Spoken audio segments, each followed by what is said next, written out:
مجھے اچھی طرح یاد ہے یہ دسمبر 2012 کی سردیوں کا موسم تھا۔ میں نے 2010 میں اسکاٹ لینڈ میں انڈر گریجویٹ اسکالرشپ کے لیے اپلائی کیا تھا اور خوش قسمتی سے سلیکٹ بھی ہو گیا۔ جس اسکالرشپ کے لیے میں سلیکٹ ہوا اس کا کچھ حصہ فنڈڈ تھا، اس لیے مجھے اپنے باقی اخراجات پورے کرنے کے لیے شام کے وقت نوکری کرنا پڑتی تھی۔ شروع میں نے ایک گیس اسٹیشن کی ٹک شاپ پر کام کیا اور پھر میک ڈونلڈس میں صفائی کرنے والے لڑکے کی ڈیوٹی سنبھال لی۔ میرا تعلق پاکستان کے ایک پسماندہ گاؤں سے ہے، اس کی وجہ سے شروع میں مجھے اسکاٹش لہجہ سمجھنے میں کافی وقت لگا اور اسی وجہ سے نئے لوگوں کے ساتھ دوستی کرنے میں بھی دشواری کا سامنا کرنا پڑا۔ ایک دن صفائی کرتے ہوئے مجھے ایک آدمی نظر آیا جو کونے کی میز پر بیٹھا تھا۔ اس نے اپنا چہرہ گرم اون کے اسکارف سے ڈھانپ رکھا تھا۔ جانے سے پہلے اس نے اپنے اسکارف کو دوبارہ لپیٹنے کے لیے ہٹایا، جس پر میں نے اس کو پہچان لیا کیونکہ وہ بھی اسی یونیورسٹی میں پڑھتا تھا جس میں میں تھا۔ تقریباً 1 مہینہ ہو گیا وہ آتا کھاتا اور چلا جاتا۔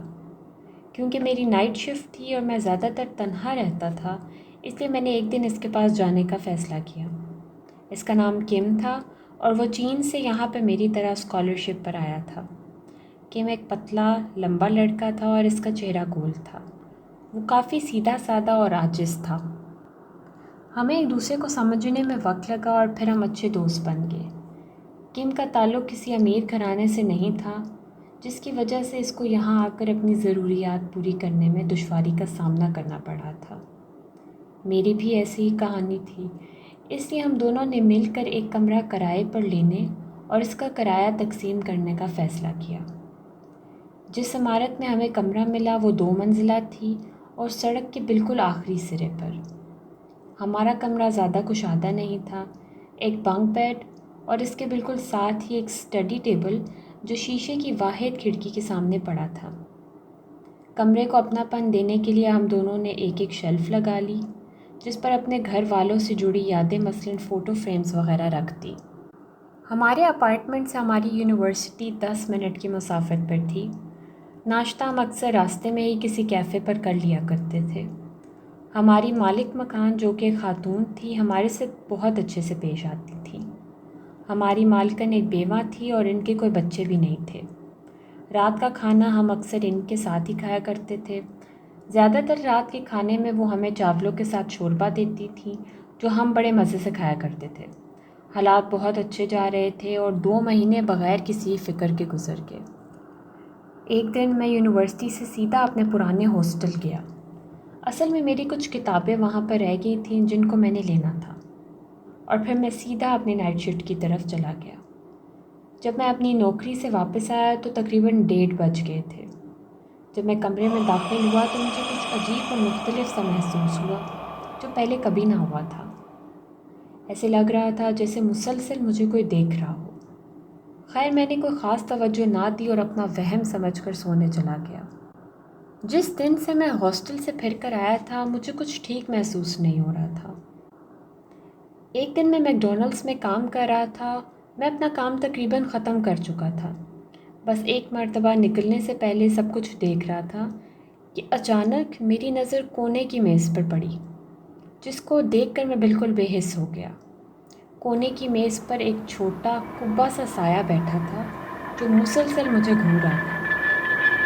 کیونکہ اندھیرا تھا جس کی وجہ سے مجھے اس کی شکل نظر نہ آئی، البتہ خوفناک لال آنکھیں اندھیرے کے باوجود ضرور نظر آئیں۔ یہ دیکھتے ہی میں بے ہوش ہو گیا۔ جب میں نے آنکھیں کھولی تو اس وقت میں اپنے کمرے میں موجود تھا اور کم برابر میں پڑی کرسی پر بیٹھا تھا۔ اس نے مجھ سے پوچھا کہ کیا ہوا تھا، تم بے ہوش کیسے ہوئے؟ جب میں نے کوئی جواب نہ دیا تو کم خود ہی بول پڑا، جب تمہیں ایمبولینس یہاں چھوڑ کر گئی تو ایمبولینس میں تمہارے ساتھ کام کرنے والا لڑکا بھی آیا تھا۔ میں نے اس سے تمہارے بارے میں پوچھا تو اس نے بتایا کہ تم بہت زور کا چیخے اور پھر بے ہوش ہو گئے۔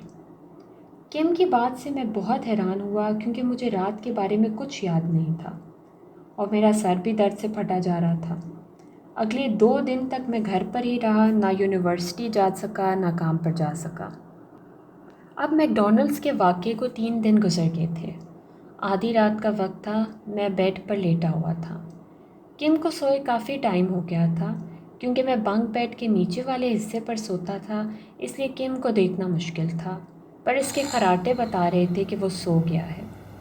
ابھی مجھے سوئے تقریباً 10 منٹ ہوئے تھے کہ میں اچانک کسی آواز کی وجہ سے اٹھا۔ فوراً اٹھتے ہی مجھے کچھ سمجھ نہ آیا، پر جب تھوڑا ہوش سنبھلا تو سمجھ آئی کہ یہ تو رونے کی آواز ہے۔ مجھے سمجھ نہ آئی کہ رونے کی آواز کس کی ہے اور کس طرف سے آ رہی ہے۔ میرا پہلا خیال تو یہی تھا کہ کم ہی رو رہا ہوگا۔ جب میں نے کم کو آواز دی تو آگے سے اس نے کچھ نہیں کہا۔ کیونکہ کمرے میں تاریکی کا راج تھا، اس وجہ سے میں کچھ سمجھنے سے قاصر تھا۔ مجھے اپنا فون بھی نہیں مل رہا تھا کہ میں اس کی ٹارچ آن کر لوں۔ سر بھاری ہونے کی وجہ سے بستر سے نکلنے کی بھی ہمت نہ تھی۔ ہلکی ہلکی چاند کی روشنی کھڑکی سے اندر آ رہی تھی۔ اس روشنی میں مجھے ایک سایہ سا اپنی طرف آتے ہوئے نظر آیا۔ جب سایہ قریب آیا تو میں بالکل ساکت بستر پر پڑا رہا۔ سایہ چھوٹا کبا تھا۔ وہ بوڑھا تقریباً 90 سال کے قریب تھا۔ سر پر بال نہیں تھے اور چہرہ مردوں کی طرح سفید، اور آنکھیں اتنی سرخ کہ گویا ایسے لگ رہی ہوں جیسے آنکھوں کی جگہ خون کے لوتھڑے ہوں۔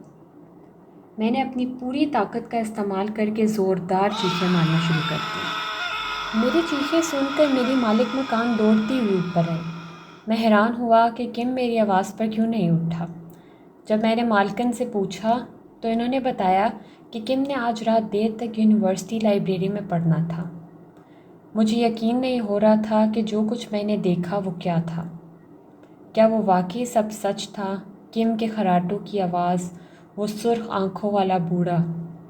اگلے دن مالکن نے کم کو فون کیا اور وہ جلد واپس آ گیا۔ میں بھی صبح صبح تیار ہو کر بیٹھا تھا اور جیسے ہی کم آیا ہم دونوں جلدی سے یونیورسٹی کے لیے نکل گئے۔ راستے میں نے کم کو سارا ماجرا بتایا، جس پر اس کا رنگ خوف سے پیلا پڑ گیا۔ اس چیز کو لے کر ہم دونوں ہی کافی پریشان تھے۔ کافی دن گزر گئے اور کچھ نہ ہوا۔ حالات معمول کے ساتھ چلنے لگے۔ سردیاں شروع ہو چکی تھی اور دسمبر کا مہینہ تھا۔ میں یونیورسٹی سے واپس گھر آ رہا تھا۔ جب میں گھر پہنچا اور دروازہ کھول رہا تھا تو اچانک مجھے اپنے پیچھے سے ایک عجیب سی رونے کی آواز آئی۔ کیونکہ کم پہلے سے ہی اندر تھا تو مجھے بڑی حیرانی ہوئی کہ اگر کم اندر ہے تو میرے پیچھے کون ہے۔ میرے میں پیچھے مڑنے کی ہمت نہ تھی۔ اچانک مجھے اپنے بائیں کندھے پر ایک ہاتھ محسوس ہوا اور پھر ایک بوڑھی سی آواز سنائی دی۔ وہ کہنے لگا کہ تم نے میری زندگی کیوں چھین لی؟ پھر بوڑھا زور زور سے رونے لگا۔ میں بالکل بے جان محسوس کر رہا تھا۔ جب تھوڑی ہمت کر کے پیچھے مڑا تو وہاں کوئی نہیں تھا۔ میں ساری رات خوف کی وجہ سے سو نہ سکا اور ساری رات عبادت کرتا رہا۔ کیونکہ میں جاگ ہی رہا تھا، اس لیے جیسے ہی فجر کا وقت ہوا تو میں اپنی کمیونٹی کے اسلامک سینٹر کی مسجد میں چلا گیا اور وہاں امام صاحب سے ملا۔ امام صاحب کافی خوش مزاج اور اچھے انسان تھے۔ انہوں نے مجھے کچھ وظائف بتائے۔ جیسا انہوں نے بتایا میں نے ویسا ہی کیا۔ پھر اگلے 3 دن تک سب کچھ نارمل رہا۔ پھر چوتھے دن جب میں اور کم اپنی مالک مکان کے ساتھ لاؤنج میں بیٹھے کیک اور کافی انجوائے کر رہے تھے تو اچانک ٹی وی کے پیچھے سے بوڑھے سے آدمی کی رونے کی آواز آئی۔ وہ بہت زور زور سے رو رہا تھا۔ ہم سب حیران کھڑے ابھی اس بات کو سمجھ ہی رہے تھے کہ اچانک سے کچن کی الماریوں اور ڈیکوریشن کا سارا سامان زمین پر آ گرا۔ ایسے لگا جیسے زوردار زلزلے کا جھٹکا لگا۔ اچانک سے میں نے امام صاحب کی بتائی ہوئی آیات کا ورد کرنا شروع کر دیا۔ وقتی طور پر صورتحال کچھ معمول پر آ گئی۔ اگلے دن میں پھر سے امام صاحب کے پاس گیا۔ امام صاحب نے مجھ سے پوچھا، تمہیں جو روح اپنے آس پاس محسوس ہوتی ہے، کیا تم نے اس کو کبھی دیکھا؟ جس پر میں نے ان کو بتایا کہ جی ہاں، میں نے اکثر اس کو دیکھا ہے۔ حلیہ پوچھنے پر میں نے بوڑھے کے حلیے کے بارے میں بتایا۔ انہوں نے پوچھا کہ یہ سب کچھ کب سے شروع ہوا؟ جس پر میں نے بتایا کہ جس دن سے میں اپنے پرانے ہاسٹل سے واپس آیا ہوں، اس دن کے بعد سے یہ سب کچھ شروع ہوا۔ امام صاحب میرا جواب سننے کے بعد کافی دیر تک خاموش رہے اور پھر بولے، اچھا تو وہ تم تھے؟ جس پر میں بہت ڈر گیا۔ اس کے بعد انہوں نے ایسی بات بتائی جو کافی افسوسناک تھی۔ انہوں نے بتایا کہ یہ وہ بوڑھے ہیں جن کا نام جارج تھا اور وہ ہماری کمیونٹی میں رہتے تھے۔ وہ اکثر یونیورسٹی ہاسٹل کے باہر کھڑے ہوتے۔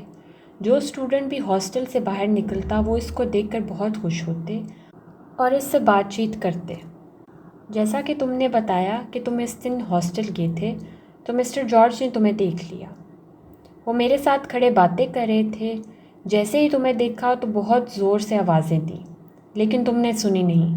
آوازیں دیتے دیتے سڑک کے بیچ آ گئے اور ٹرک کی ٹکر لگنے سے مر گئے۔ اس دن سے وہ تمہارا پیچھا کر رہے ہیں کیونکہ وہ اپنی موت کا ذمہ دار تمہیں سمجھتے ہیں۔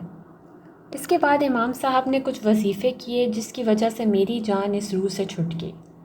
اب اس سارے واقعے کو تقریباً 3 سال گزر چکے ہیں اور اس دن کے بعد سے مجھے وہ بوڑھا آدمی نظر نہیں آیا، لیکن آج بھی جب میں اس واقعے کو یاد کرتا ہوں تو بے حد دکھی ہو جاتا ہوں کہ کاش اس وقت مجھے اس آدمی کی آواز آ جاتی اور میں اس سے ملنے کے لیے رک جاتا۔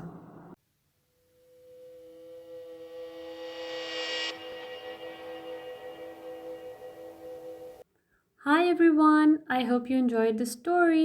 Don't forget to like, subscribe and share. Until then, bye.